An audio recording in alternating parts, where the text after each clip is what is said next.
sacerdotes especializados en la observación de los astros y había algún tipo de registros que se transmitían de una generación a otra. Si no, no se desarrolla el sistema calendárico mesoamericano, que consiste en la observación del año solar de 365 días. El problema es que hacían con un cuarto de día sobrante,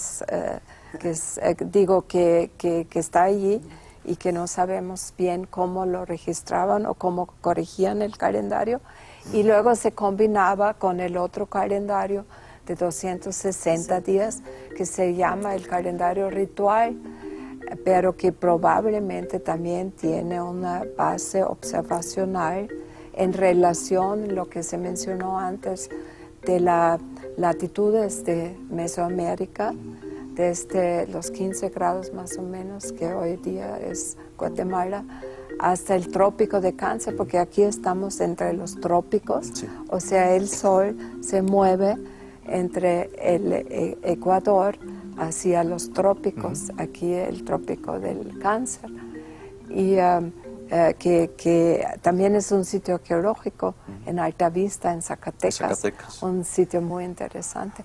Entonces, yo pienso que es muy importante cuando se habla de mitos y de dioses, también tomar en cuenta los aspectos de un pensamiento científico, de una teoría que se desarrolló a lo largo del tiempo. Y que parte de la observación de la naturaleza, como tú decías. Sí. ¿No?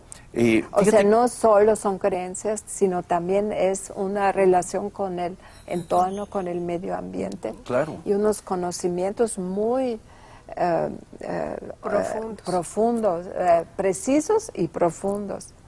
Ahora, sí. También son de la biología, de la zoología de animales, claro. Y del cuerpo humano, como ha demostrado nuestro colega Alfredo López Austin. Alfredo, fíjate que esto que mencionas, esta observación de la naturaleza en todos estos ámbitos, ¿no? El mundo animal, el mundo cotidiano, los cambios noche y día, caliente, frío, todas estas dualidades de las que ha hablado precisamente Alfredo, de las que has hablado tú también en alguno de tus trabajos. En fin, esto es muy importante porque yo considero que el hombre agricultor, la sociedad agraria, ¿verdad?, que aquí se empieza a dar hacia el año 5000, antes de nuestra era, en que viene este cambio fundamental en el proceso de desarrollo, que es el descubrimiento de la agricultura. Este gran descubrimiento va a permitir que el hombre precisamente observe cómo hay una relación agua, tierra, deifica esos elementos, ¿no? Agua y tierra, ve estos cambios que mencionaban, ¿no? Ve cómo a lo largo del año trópico hay digamos, estos cambios, los solsticios, etcétera, ¿no? Cómo el sol se va desplazando, sus ciudades las orientan conforme también, en ocasiones, a ese aspecto solar, ¿no? Con sus edificios principales viendo hacia el poniente, el caso de la pirámide del Sol o de los templos de Tenayuca, Tenochtitlan, Tlatelolco, etcétera. Y algo muy importante es este mundo de dualidades en que empieza a desenvolverse el hombre, de su observación, que bien mencionabas, cotidiana, ¿no? Entonces, vida-muerte va a ser fundamental, ¿no? Está viéndolo en todo, en la planta, cómo nace, cómo muere, en el hombre mismo, en el animal. Entonces, todo esto va a ir creando este mundo de dualidades, ¿verdad? Y yo quisiera preguntarle precisamente de esta estructura del universo, ¿qué parte, como se mencionaba, de un centro? El hombre es el centro y él ve, digamos, varios rumbos, lo que se mencionaba de un quinto punto que es el centro mismo, ¿verdad? ¿Cómo se concibe por ejemplo, en el mundo maya? ¿Con qué deidades están presentes? ¿Qué personajes juegan ahí? Los mayas, como es sabido, fueron los más grandes astrónomos mesoamericanos. Esto está en sus inscripciones, en la orientación de sus ciudades, en muchos textos. El eje de la cosmovisión maya es claramente el sol. O sea, para mí el sol es el dios supremo en las religiones mesoamericanas, aunque se hable de otros dioses supremos. Porque el ciclo solar que los mayas midieron con una exactitud, el ciclo anual, ¿sí?, lo midieron con una exactitud de un error de 17 segundos.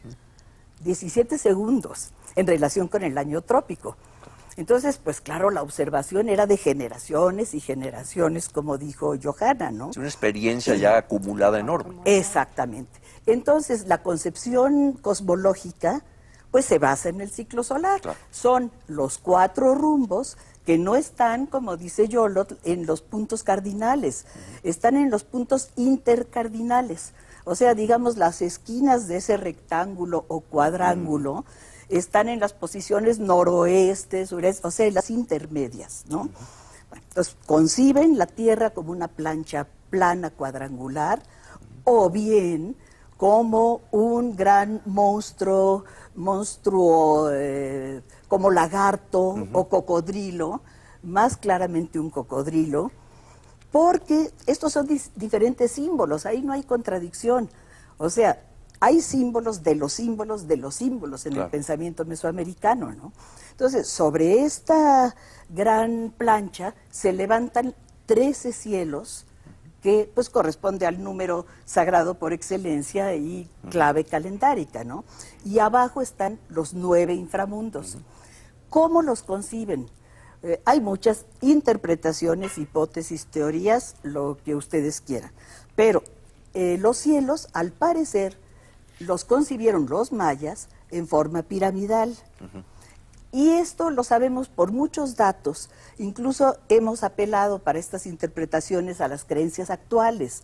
Los tzotziles actuales piensan que el cielo es una pirámide de 13 estratos con una gran escalinata en medio. O sea, de ahí las formas, las pirámides, ¿no?, que construyeron. Y el inframundo sería una pirámide invertida. Entonces, como todo es cíclico, el sol muere, por supuesto, muere todos los días. Sale del inframundo por el este, ¿sí?, recorre el cielo, llega al cenit, luego baja la escalinata celeste y se pone en el atardecer, se muere.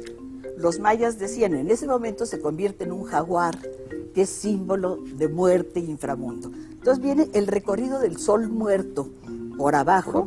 Hasta llegar al nadir, el punto opuesto al cenit, en el centro del inframundo, y de ahí empieza a recorrer el camino. Cuando nace por el este de nuevo, entonces ya la energía solar va a encarnar o se va a simbolizar como una guacamaya. Claro. ¿Sí? Un jaguar, una guacamaya y muchos otros símbolos, ¿no? Ahora, los dioses pues presiden todo esto. El dios supremo está en el último estrato del cielo, es el dios celeste, que tiene muchas connotaciones solares también, es el sol, pero en forma de un gran dragón bicéfalo, por ejemplo, su forma animal. Yo digo, las formas animales, las formas geométricas, todas coinciden, ¿no? Entonces, el gran dragón de 2 cabezas celeste, ¿sí? Y en el inframundo, pues está el dios de la muerte, que curiosamente lo imaginan como un esqueleto humano. Por eso hablaba yo de un antropocentrismo en ese pensamiento, ¿no? Un esqueleto humano, pero con ojos, o sea, vivo. Sí. O sea, el dios de la muerte está vivo y muerto. Y ahí voy a lo de la dualidad. El dios supremo es masculino y femenino. El dios de la muerte es vivo y muerto, y también masculino y femenino. Se representa en las dos formas. O sea, vemos los opuestos cósmicos en todos los símbolos, así como Ometeotl, el dios 2, que es masculino, femenino, igual en el mundo maya, solo que pues no se llama igual, hay ciertas diferencias de expresión y formales, ¿no?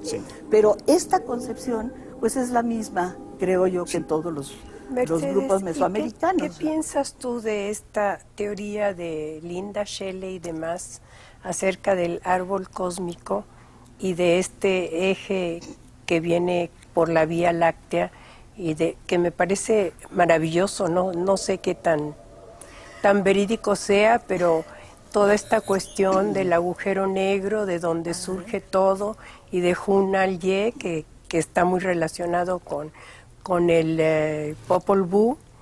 Digo, y que ya se superó porque ahora ya le llaman de otro modo. Sí, por eso, a ver, cuéntanos, sí. Cuéntanos de bueno, eso. Perdón, pero no, sí eso es muy interesante, pero digamos es una... Linda Schille lo leyó en los textos, era epigrafista, en los textos jeroglíficos, pero ahí confluyeron las interpretaciones de muchos. Sería bonito que explicaras quién es Linda Schille, ¿no? Bueno, Linda Schille era fue primero dibujante y después de dibujar y dibujar y dibujar glifos empezó a leerlos. Entonces se convirtió en una epigrafista destacada con varios discípulos, de los cuales pues David Stewart y Nicolai Grube y algunos otros fueron los más brillantes y han desarrollado mucho más las lecturas epigráficas. Esto no es una interpretación de Linda Schille, sino que recoge las demás interpretaciones, ¿no?